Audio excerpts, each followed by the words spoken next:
Hello दोस्तों, आपका new study zone में स्वागत है। बिहार टीचर एग्जाम के लिए हम बिहार का सामान्य ज्ञान पढ़ रहे हैं।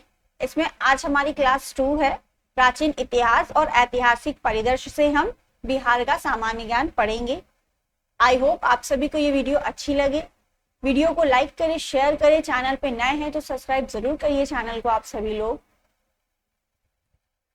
यूं ही नहीं मिलती राही को मंजिले, एक जुनून जुनून सा दिल में जगाना होता है। पूछा चिड़िया से कैसा बना आशियाना, भरनी पड़ती है उड़ान, बार बार तिनका तिनका उठाना होता है। तो इसी तरीके से आप सभी प्रयास करते रहिए, सभी को सफलता जरूर मिलेगी। इसी के साथ हम आज की वीडियो की शुरुआत करते हैं। पहला हमारा प्राचीन इतिहास के बारे में थोड़ा हम इसमें बात करेंगे बिहार के, फिर हम ऐतिहासिक परिदृश्य पढ़ेंगे। इसमें छठवीं शताब्दी के पूर्व जितनी भी बिहार में घटनाएं हुई हैं उनको।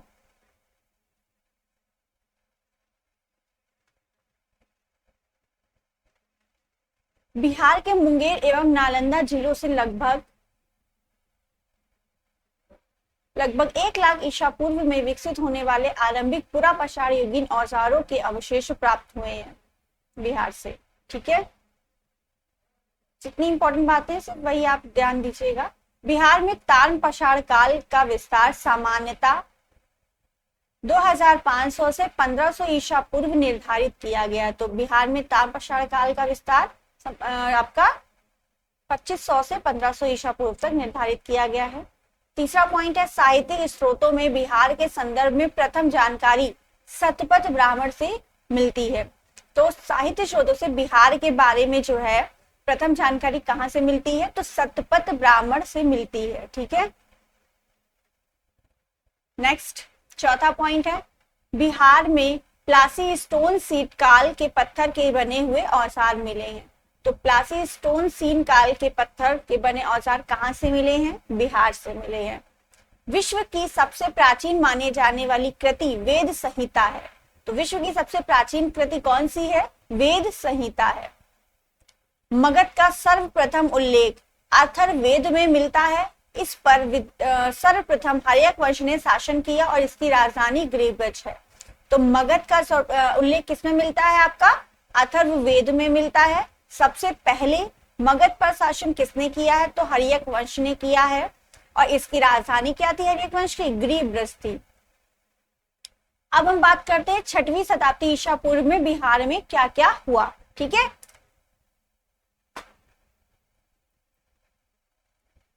तो सबसे पहले बात हम करते हैं विदेह की। यजुर्वेद में सबसे पहले विदेह राज्य का उल्लेख मिलता है। तो विदेह राज्य का उल्लेख किसमें मिलता है, यजुर्वेद में मिलता है। ठीक है, इस वर्ष का प्रारंभ इक्ष्वाकु के पुत्र निमि विदेह से माना जाता है जो सूर्यवंशी थे।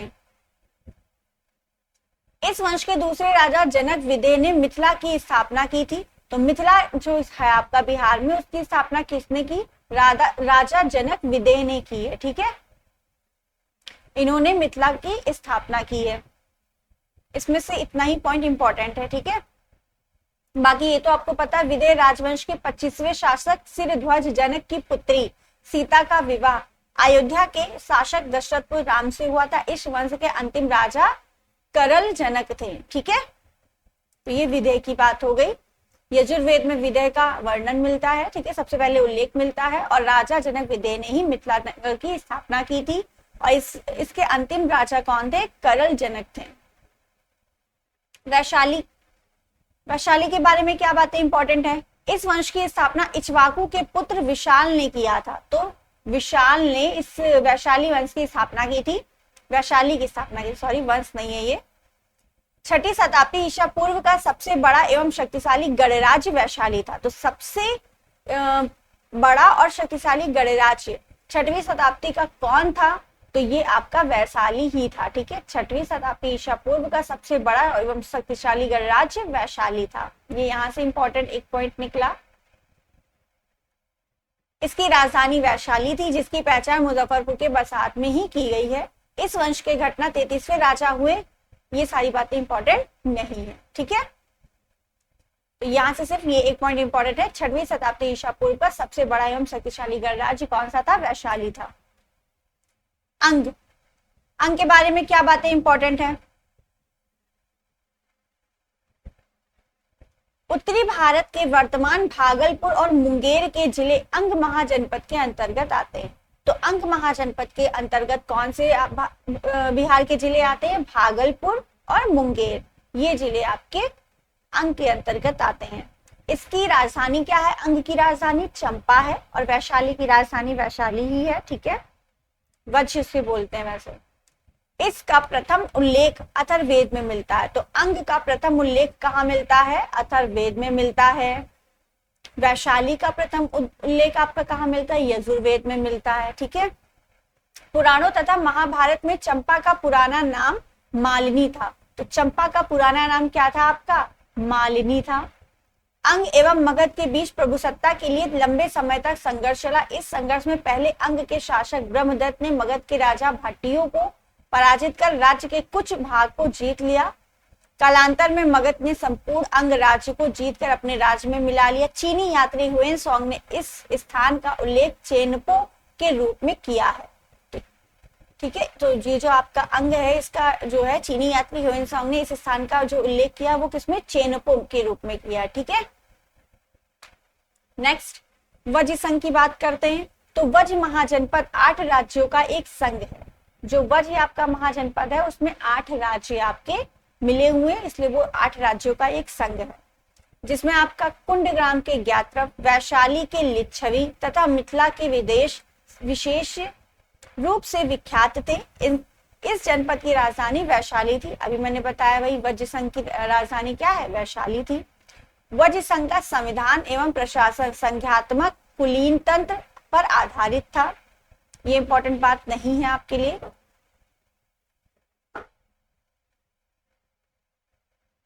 तो यहाँ पर सिर्फ इतनी इंपॉर्टेंट है, वज्र महासंघ में कितने राज्य हैं? 8 राज्यों का एक संघ है, ठीक है, और इसकी राजधानी क्या है? वैशाली है, ठीक है। नेक्स्ट आपकी बात आती है मगध साम्राज्य। मगध साम्राज्य का विस्तार उत्तर में गंगा, पश्चिम में सोन, दक्षिण में वनाच्छादित पठारी प्रदेशों तक था। तो मगध का विस्तार क्या था? उसके उत्तर में गंगा थी, पश्चिम में सोन नदी थी और दक्षिण में वन जो था, वन के पठारी प्रदेश थे।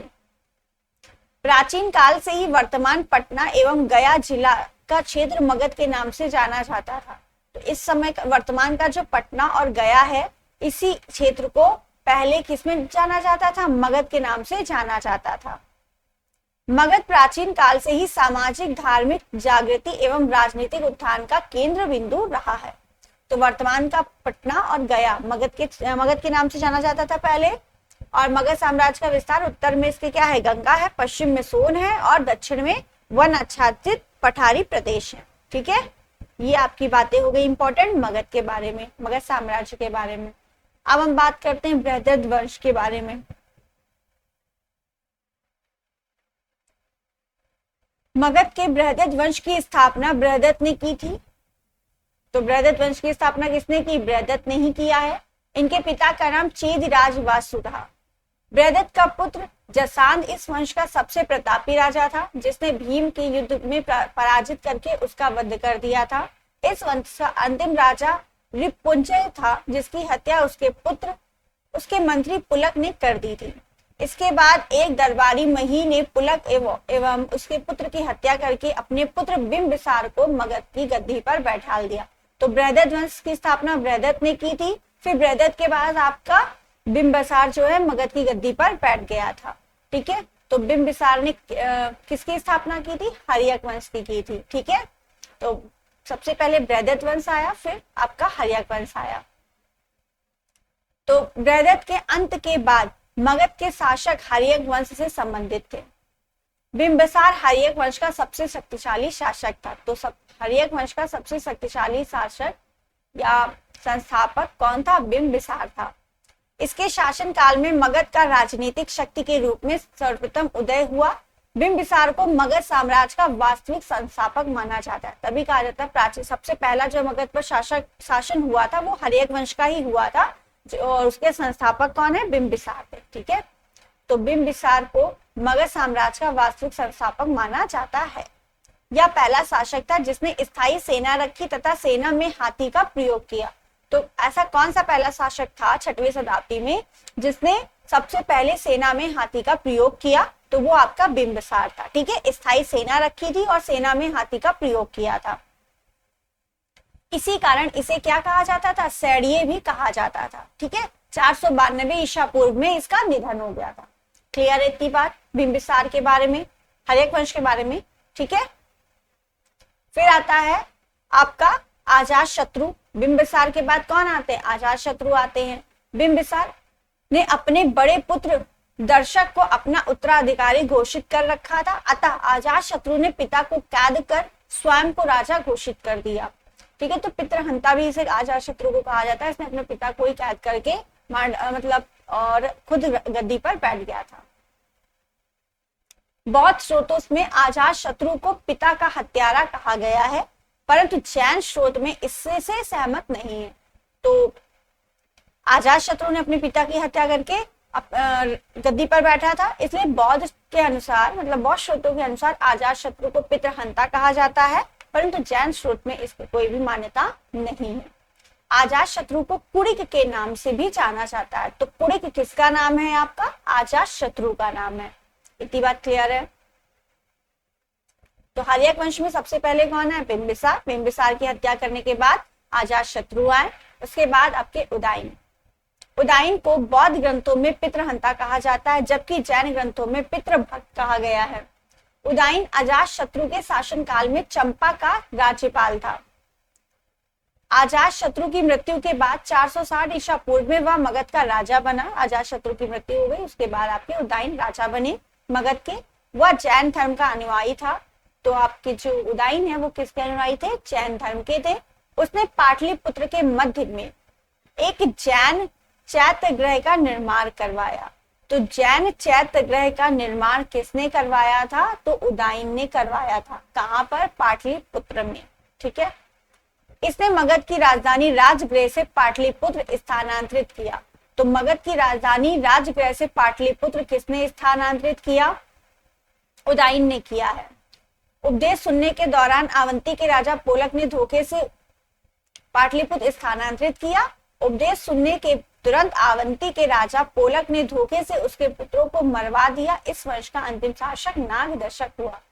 तो उदयन के बारे में इंपॉर्टेंट बातें ये हैं, बौद्ध धर्म में से पितृहंता कहा जाता है और जैन धर्म में से पितृभक्त कहा जाता है।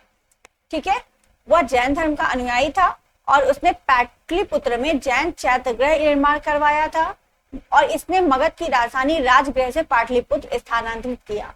इतनी बातें उदयन के बारे में इंपॉर्टेंट है।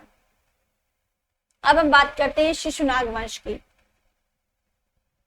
तो शिशुनाग वंश आपका हर्यक वंश के बाद आया था, है ना, लाइन से ही चल रहे हैं सारे। 412 ईसा पूर्व में शिशुनाग ने अंतिम हर्यक शासक को समाप्त कर दी, शिशुनाग वंश की स्थापना की। तो शिशुनाग ने ही अंतिम हर्यक शासक को मारा था और अपने वंश की स्थापना कर दी, मतलब शिशुनाग वंश की स्थापना कर दी।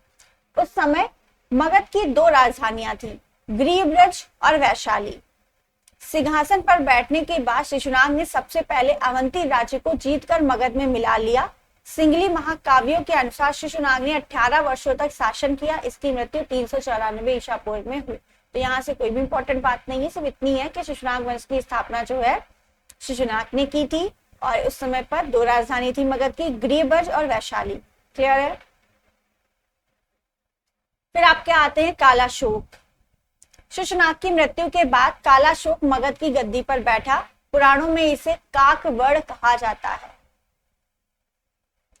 कालाशोक ने वैशाली को नई राजधानी बनाया। इसके शासनकाल में बौद्ध धर्म की दूसरी संगति का आयोजन हुआ था। तो बौद्ध धर्म की दूसरी संगति का आयोजन जो है किसके शासनकाल में हुआ था, कालाशोक के शासनकाल में हुआ था। ये यहाँ से इंपॉर्टेंट बात है। और कालाशोक के समय जो कालाशोक ने ही मगध की राजधानी क्या बनाई थी, वैशाली को बनाया था। इसी संगति में बौद्ध धर्म हीनयान तथा महायान की शाखा में बट गया। मोस्ट इंपॉर्टेंट क्वेश्चन है ये, किस संगति में या किसके शासनकाल में बौद्ध धर्म हीनयान और महायान की शाखा में बट गया। तो ये आपका कालाशोक की संगति कालाशोक के शासनकाल में था। ठीक है, और द्वितीय संगति थी। बारबर द्वारा रचित हर्ष चरित के अनुसार कालाशोक की हत्या महापद्म नंद नामक व्यक्ति ने 366 ईसा पूर्व में किया। इस वंश का अंतिम शासक नंदिवर्धन महानंदी था। तो यहाँ से बात इंपॉर्टेंट है कि बाणभट्ट की एक रचना है हर्षचरित। इसके अनुसार कालाशोक की हत्या किसने की थी? महापद्म नंद ने किया था। ठीक है, तो बाणभट्ट किसकी रचना है? सॉरी, हर्षचरित किसकी रचना है? बाणभट्ट की है। ठीक है, तो शिशुनाग वंश जो है आपका समाप्त हो गया। महापद्म नंद ने कालाशोक को मार दिया। उसके बाद महापद्म नंद ने ही आपकी नंद वंश की स्थापना की। ठीक है, तो नंद वंश की स्थापना किसने की? महापद्म नंद ने किया। महापद्म नंद ने 344 ईसा पूर्व नंद वंश की स्थापना की। महाबोधि वंश में इसे उग्रसेन कहा जाता है। तो महाबोधि वंश में महापद्म नंद को क्या कहा जाता है? उग्रसेन कहा जाता है। इसने एक रात की उपाधि भी धारण की। यह मगध का पहला शासक था जिसने विंध्य पर्वत के दक्षिण में अपनी विजय पताका फहराई। ब्राह्मणों और क्षत्रियों का विरोधी होने के कारण इसे सर्व छत्रांतक तथा सर्व छत्रंतकारी कहा जाता है। घनानंद नंद वंश का अंतिम शासक था, वंश का अंतिम शासक था। तो नंद वंश का अंतिम शासक आपका घनानंद था और संस्थापक कौन थे? महापद्म नंद थे। क्लियर है? और महाबोधि वंश में इसे उग्रसेन कहा जाता है। ये सारी इंपॉर्टेंट बातें हो गई आपकी नंद वंश के बारे में। अब नंद वंश के बाद आपके घनानंद की चंद्रगुप्त मौर्य आ जाते हैं, यानी मौर्य वंश की स्थापना होती है। ठीक है, तो घनानंद की मृत्यु के बाद आपके युद्ध होता है आपका। चंद्रगुप्त मौर्य ने घनानंद को मार दिया था। उसके बाद आपके मौर्य वंश की स्थापना हो गई थी। तो अब मौर्य वंश के बारे में पढ़ लेते हैं। आचार्य चाणक्य की मदद से चंद्रगुप्त ने मौर्य साम्राज्य की स्थापना 333 से 321 ईसा पूर्व में की थी। तो ये इंपॉर्टेंट है, मौर्य वंश की जो डेट है 323 से 321 ईसा पूर्व में की थी मौर्य वंश की स्थापना हुई थी। विशाखा दत्त की संस्कृत नाट्य रचना मुद्रा राक्षस में चंद्रगुप्त को वृषल कहा गया है। तो विशाखा दत्त ने क्या लिखा है? मुद्रा राक्षस। ठीक है, तो पूछा जा सकता है मुद्रा राक्षस किसकी रचना है? तो विशाखा दत्त की है। ये संस्कृत नाट्य है। ठीक है, और चंद्रगुप्त को इसमें वृषल कहा गया है। ठीक है, तो मुद्रा राक्षस में चंद्रगुप्त को किस नाम से जाना जाता है? तो वृषल के नाम से जाना जाता है। सेल्यूकस ने मेगास्थनीज को अपना राजदूत बनाकर चंद्रगुप्त के दरबार में भेजा। मेगास्थनीज ने इंडिका नामक पुस्तक की रचना की। सर विलियम जोन्स ने सेंड्रोपोटस से चंद्रगुप्त की पहचान की। तो मेगास्थनीज की रचना कौन सी है? इंडिका है। इन्होंने इंडिका पुस्तक लिखी है। ठीक है, और मेगास्थनीज कौन थे? तो ये राजदूत थे। किसके थे? सेल्यूकस के थे। ठीक है, तो सेल्यूकस ने इनको भेजा था चंद्रगुप्त मौर्य के दरबार में गुप्तचर राजदूत बना करके। ठीक, तो इन्होंने एक इंडिका पुस्तक लिखी है। अब उसके बाद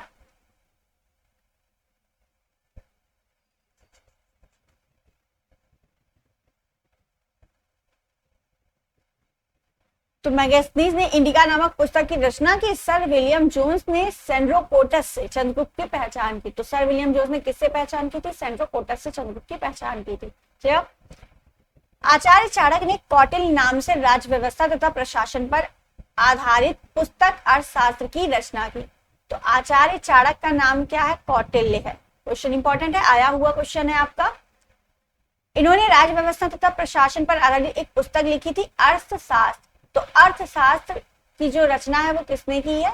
चाणक्य ने किया है। और ये किस पर आधारित है? तो राज्य व्यवस्था तथा प्रशासन पर आधारित है। ठीक है, यह भारतीय राज्य व्यवस्था पर अब तक की सबसे प्राचीनतम उपलब्ध पुस्तक भी है। अर्थशास्त्र में 15 अधिकरण, 180 प्रकरण तथा 4000 श्लोक हैं। अर्थशास्त्र के केंद्रीय शासन के लिए 18 विभागों का उल्लेख मिलता है जिसे तीर्थ कहा जाता है। तो यहाँ पर सिर्फ इतनी यहाँ तक इंपॉर्टेंट बातें थी आपसे।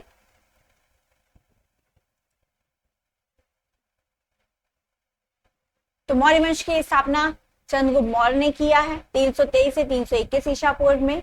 मुद्रा राक्षस विशाखा दत्त की है। संस्कृत नाट्य है। चंद्रगुप्त को इसमें वृषल के नाम से जाना जाता है।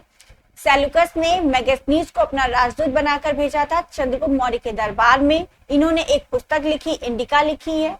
ठीक है, फिर आचार्य चाणक्य को कौटिल्य के नाम से जाना जाता है। इन्होंने एक पुस्तक लिखी है, अर्थशास्त्र। जो राज व्यवस्था तथा प्रशासन पर आधारित है। और सबसे प्राचीनतम पुस्तक है राज व्यवस्था पर। ठीक है, ये आपके चंद्रगुप्त मौर्य के बारे में या मौर्य वंश के बारे में बातें हो गई। अब हम बात करते हैं बिंदुसार। ठीक है, चंद्रगुप्त मौर्य के बाद कौन आया? बिंदुसार आए। ठीक है, मौर्य वंश में चंद्रगुप्त के बाद बिंदुसार 298 ईसा पूर्व मगध साम्राज्य के सिंहासन पर बैठा। बिंदुसार को यूनानी लेखों ने अमित्रोचेस्ट, अमित्रघात कहा है। ठीक है, तो अमित्रघात किसको कहा जाता है? तो बिंदुसार को कहा जाता है।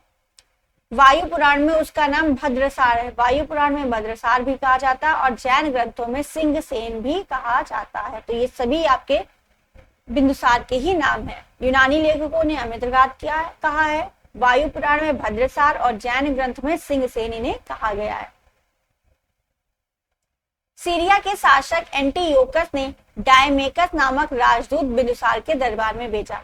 तो डायमेकस जो राजदूत है ये किसके दरबार में आया था? बिंदुसार के दरबार में आया था।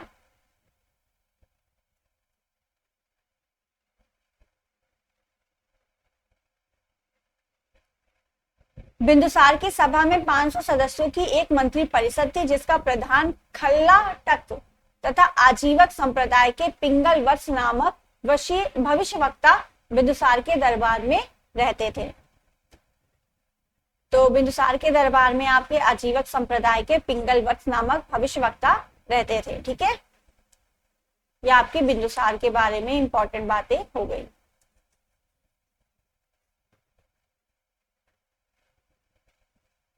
किसी को स्क्रीनशॉट लेना वो ले सकता है अच्छे से आराम से पढ़ने के लिए। नेक्स्ट, महान सम्राट अशोक। अब अशोक के बारे में बात करते हैं। पुष्यमित्र शुक ने मौर्य वंश के अंतिम शासक बृहदत्त की हत्या करके 184 ईसा पूर्व में शुक राजवंश की स्थापना की। इसने बड़ी संख्या में बौद्ध भिक्षुओं की हत्या करवाकर बौद्ध स्तूपों और विहारों को नष्ट करवा दिया। इसकी मृत्यु 148 ईसा पूर्व हो गई थी। इसके बाद उसका पुत्र अग्निमित्र राजा बना। अग्निमित्र ही कालिदास के प्रसिद्ध नाटक मालवी काग्निमित्रम का नायक है। मनुस्मृति का संकलन इसी काल में हुआ है। शुक काल की राजधानी पाटलिपुत्र थी, लेकिन बाद में विदिशा ने इसका स्थान लिया और अग्निमित्र के बाद शासक वसुमित्र हुआ। उसने यवनों को पराजित किया।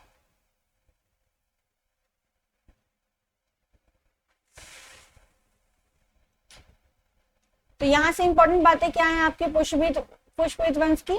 तो पुष्यमित्र वंश ने मौर्य वंश के अंतिम शासक बृहदत्त की हत्या की। तो मौर्य वंश का अंतिम शासक कौन था? आपका बृहदत्त था। यहाँ पे गलत लिख गया अशोक। पुष्यमित्र शुंग की इसने स्थापना की। ठीक है, उसके बाद आपका कौन सा वंश आया? मौर्य वंश के बाद पुष्यमित्र वंश आया आपका। इसकी इंपॉर्टेंट बातें हैं कि इन्हीं के समय आपके कालिदास थे। ठीक है, कालिदास ने प्रसिद्ध नाटक मालवी काग्निमित्रम के नायक है।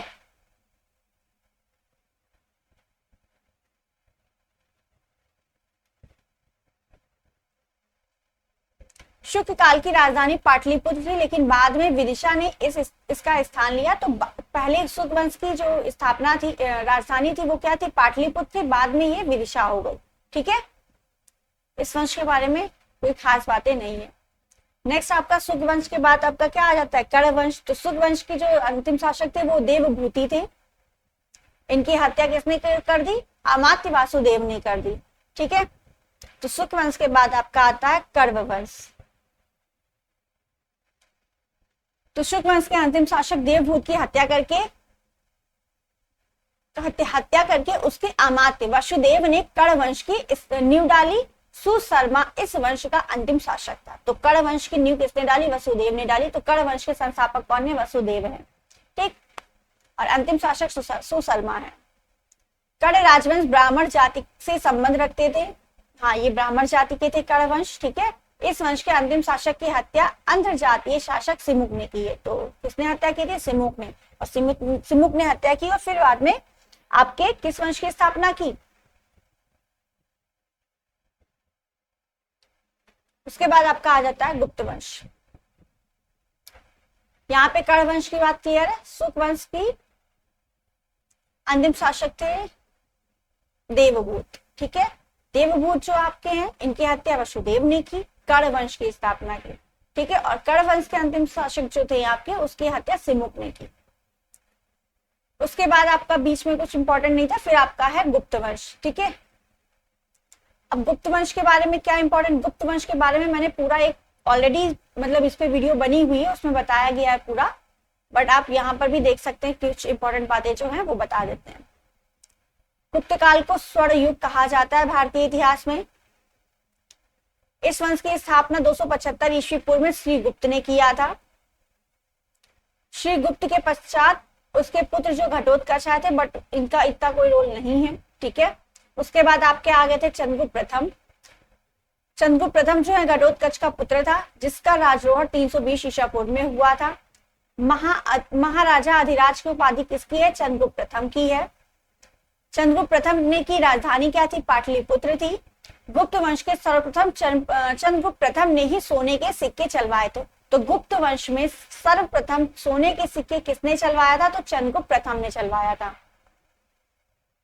और गुप्त संवत की स्थापना भी चंद्रगुप्त प्रथम ने ही की थी। समुद्रगुप्त के बारे में क्या इंपॉर्टेंट बातें हैं। चंद्रगुप्त प्रथम के बाद उसका पुत्र समुद्रगुप्त मगध सिंहासन पर बैठा। प्रयाग प्रशस्ति में इसके संबंध में जानकारी मिलती है। समुद्रगुप्त को भारत का नेपोलियन की संज्ञा दी जाती है। किसने दिया है, तो ए स्मिथ ने इसे भारत के नेपोलियन की संज्ञा दी है, ठीक है। ये सबको पता है, समुद्रगुप्त को भारत का नेपोलियन की संज्ञा दी गई है, कहा जाता है। बट किसने कहा है, तो वी के स्मिथ ने भारत का नेपोलियन कहा है समुद्रगुप्त को, और इसे कविराज की भी उपाधि मिली है, ठीक है। समुद्रगुप्त को वीणा वादन का बहुत शौक था, तो वीणा वादन जो है कौन बजाता है, समुद्रगुप्त, ठीक है। उसके कुछ सिक्कों पर उसे वीणा बजाते हुए दर्शाया गया। समुद्रगुप्त के समय श्रीलंका के शासक मेघवर्मन ने गया में एक बौद्ध मठ बनवाने के लिए अनुमति हेतु अपना दूत भेजा था। तो समुद्रगुप्त के बारे में इंपॉर्टेंट बातें क्या है, ये चंद्रगुप्त प्रथम के पुत्र थे। प्रयाग प्रशस्ति इसका संबंध है, और भारत का नेपोलियन की संज्ञा ने दी है। किसने दी है, वी के स्मिथ ने दिया। कविराज भी इन्हीं को कहा जाता है। और ये समुद्रगुप्त जो है वीणा वादन का बहुत शौक रखते थे। उसके बाद बात आती है आपके चंद्रगुप्त द्वितीय की।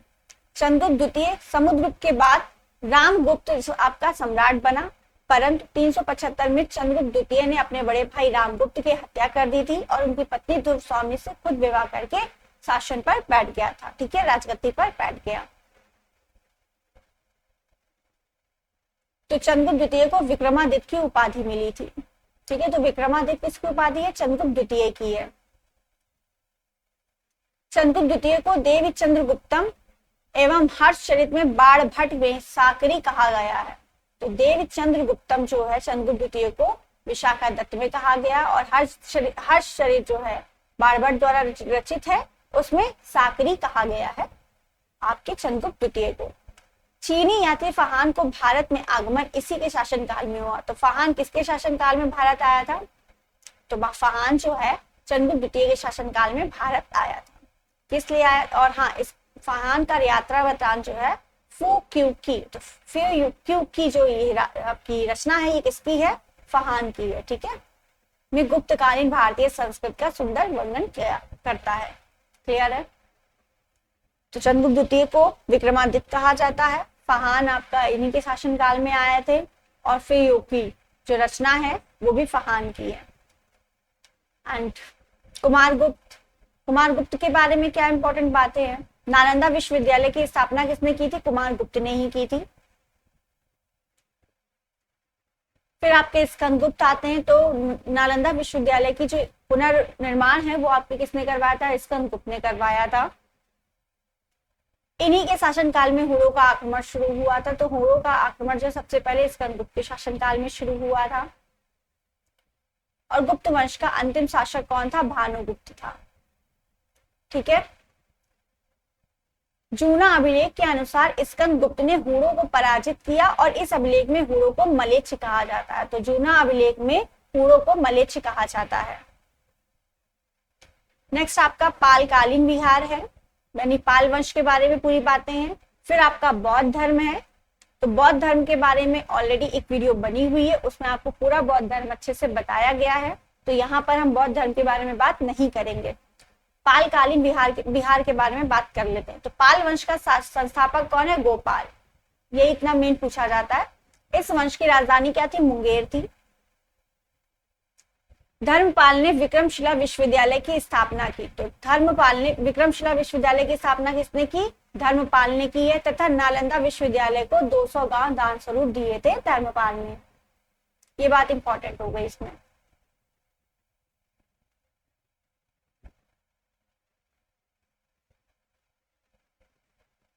ठीक है, बस इसमें यही दो बातें इंपॉर्टेंट है। पाल वंश का संस्थापक कौन है? गोपाल है। राजधानी मुंगेर थी। धर्मपाल ने विक्रमशिला विश्वविद्यालय की स्थापना की है और नालंदा विश्वविद्यालय को 200 गांव उन्होंने दान स्वरूप दिए थे।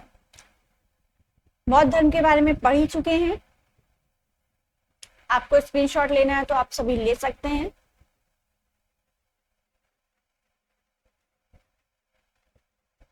ठीक है, आई होप आप सभी को ये वीडियो अच्छी लगी होगी। वीडियो अच्छी लगी है तो सभी लाइक करें, शेयर करें। चैनल पे नए हैं तो सब्सक्राइब जरूर करिए चैनल को। और आपको एक सेकंड वीडियो अभी मिलेगी थोड़ी देर में, उसमें हम ऑब्जेक्टिव क्वेश्चन सॉल्व करवाएंगे। Thank you.